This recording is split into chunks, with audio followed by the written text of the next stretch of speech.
नमस्कार, मैं प्रज्ञा। अमेरिका के राष्ट्रपति डोनाल्ड ट्रंप ने एक बड़ा खुलासा किया है। जी हाँ, ट्रंप ने यह बताया है कि अमेरिका से मिलने वाले करोड़ों डॉलर्स का इस्तेमाल करके भारत में सरकार बदलने की कोशिश की गई है। वहीं अमेरिका से मिलने वाली मदद का इस्तेमाल नरेंद्र मोदी को चुनाव में हराने के लिए किया गया है। बता दें कि यह मुद्दा 16 फरवरी के बाद से लगातार चर्चाओं में है, क्योंकि इसी तारीख को एलन मस्क ने कई देशों को दी जा रही है। इसी के साथ ही 486 मिलियन डॉलर यानी कि लगभग 4,300 करोड़ रुपए की फंडिंग बंद कर दी। ये फंडिंग लोकतंत्र मजबूत करने के नाम पर दी जाती थी। इस रकम में से 21 मिलियन डॉलर यानी कि करीब 182 करोड़ रुपए भारत में भी भेजे गए। ट्रंप ने इस पर सवाल उठाते हुए कहा और पूछा कि वोटर टर्नआउट बढ़ाने के लिए भारत को अमेरिकी मदद की क्या जरूरत। तो ट्रंप ने बाइडेन एडमिनिस्ट्रेशन की तरफ इशारा करते हुए कहा कि इस फंडिंग से अमेरिका की सरकार भारत में नरेंद्र मोदी की हुकूमत को बदलना चाहती है।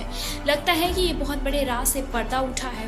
डोनाल्ड ट्रंप ने भारत को मदद देने पर सवाल उठाते हुए कहा कि भारत में वोटिंग बढ़ाने के लिए 21 मिलियन डॉलर हमें भारत में वोटिंग बढ़ाने के लिए 21 मिलियन डॉलर खर्च करने की क्या ज़रूरत है।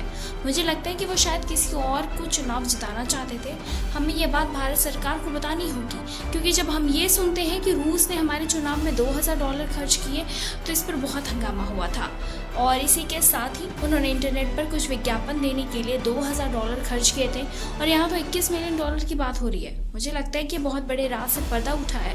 इसके तुरंत बाद राहुल गांधी ने भारत में जातिगत जनगणना का मुद्दा उठाया और फिर अमेरिका में जाकर कहा कि भारत में लोकतंत्र खतरे में है। उन्होंने कहा था कि नरेंद्र मोदी ने सभी संवैधानिक संस्थाओं पर कब्जा कर लिया है और अमेरिका एवं यूरोपीय देश इस पर खामोश बैठे हैं।